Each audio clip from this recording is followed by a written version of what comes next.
Les barman doivent être équipés pour réaliser les cocktails dans les règles de l'art. Ils se doivent d'avoir des outils basiques mais essentiels à la préparation.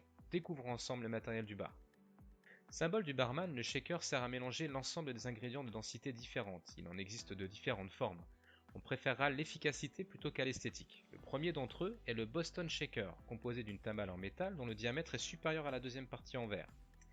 Pratique, il peut également être remplacé par une Speed Cup, timbale en métal. Le shaker cobbler, apparu à la fin du 19e, a rencontré un grand succès lorsque chacun a commencé à faire des cocktails à la maison dans les années 80.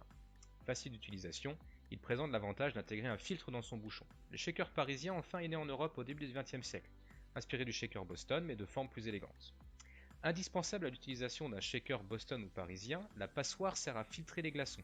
La passoire Hawthorne, composée d'une plaque en métal et d'une spirale, ressemblant à un ressort, ne servira qu'à filtrer la glace lors du service. La Julep Cup, utilisée autrefois par les clients pour se protéger la moustache, est utilisée pour filtrer la glace pilée.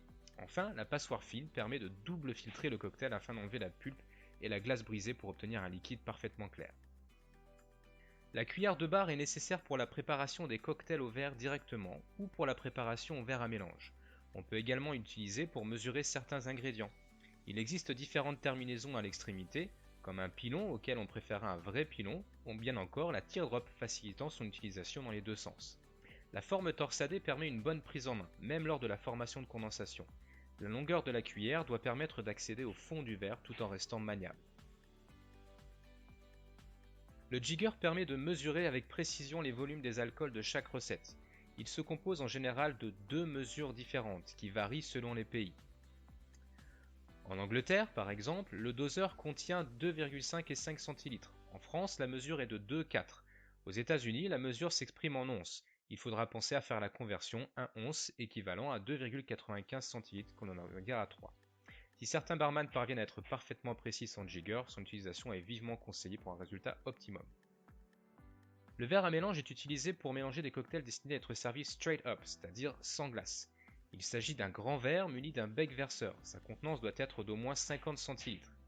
Il en existe différents modèles que chacun choisira en fonction de ses préférences, comme le Boston, déjà utilisé dans le shaker, le Yarai venu du Japon, le Paddle et ses lignes permettant une bonne prise en main, et enfin le verre à pied.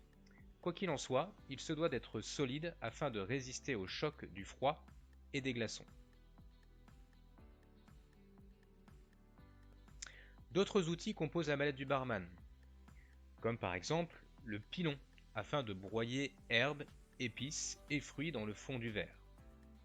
Le presse-agrumes permettant une extraction rapide des jus au dernier moment.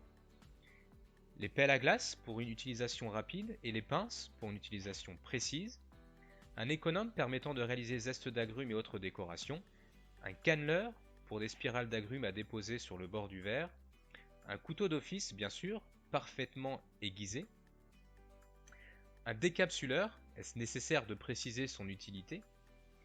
Et enfin des becs verseurs afin de faciliter la verse en étant plus précis et en maîtrisant le débit du liquide. Enfin, le choix du verre est toujours très important dans le service du cocktail, chacun utilisant une forme ou une contenance particulière. Pour les short drinks, on utilisera une coupe ou un verre à martini, dont les barman préfèrent aujourd'hui le Nick and Nora, plus actuel. Pour les long drinks, le Fancy et le Fizz seront parfaits pour les cocktails du même nom. La flûte pour les cocktails effervescents, le rock ou le old fashion pour le service du whisky et du old fashion par exemple, la julep cup en métal pour la préparation du mint julep, le snifter favorisant la concentration des arômes, le tiki et ses formes extravagantes, le pilsner emblématique du Singapore Sling ou le Collins pour les fizz. Le choix du matériel est très important. S'ils se doivent d'être professionnels, chacun s'équipera avec des outils qui lui correspondent et lui permettront d'apporter l'élégance à son travail.